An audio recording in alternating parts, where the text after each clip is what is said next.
জমিদার বাড়ির পাশেই এমন নান্দনিক মন্দির রয়েছে তা অনেকেই জানে না।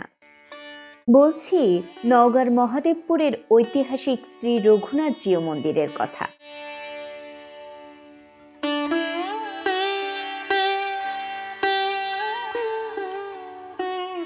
বাংলা 1010 খ্রিস্টাব্দে প্রতিষ্ঠিত এই মন্দিরটির নির্মাণকর্তা ছিলেন রামগোপাল রায়চৌধুরী।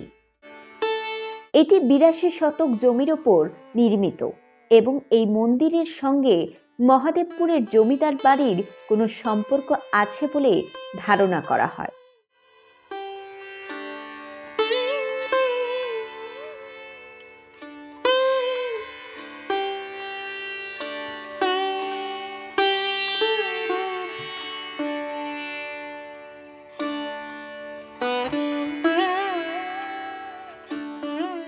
মন্দিরের অঙ্গনে প্রবেশের সাথে সাথে এক অদ্ভুত শান্তির অনুভূতি হয়।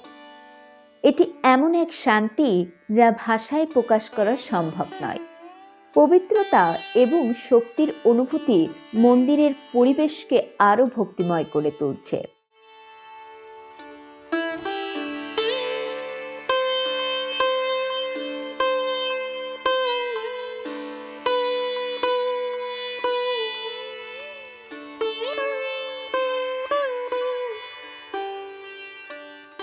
মন্দিরে মূলত ভগবান শ্রীরামচন্দ্রের পূজা অনুষ্ঠিত হয়। 17টি পিলারের ওপর নির্মিত এই মন্দিরটির তার নান্দনিক কারুকার্যের জন্য যে কাউকে মুগ্ধ করবে।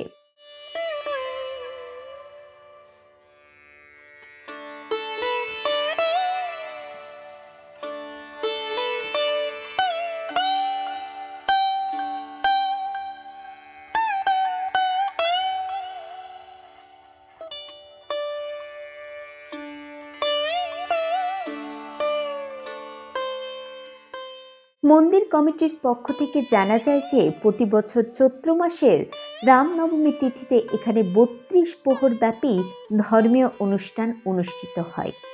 এই বিশেষ অনুষ্ঠানে নওগাঁ জেলার বিভিন্ন অঞ্চলের পাশাপাশি দূর দূরান্ত থেকে অনেক হিন্দু ধর্মাবলম্বী মন্দিরে আসেন।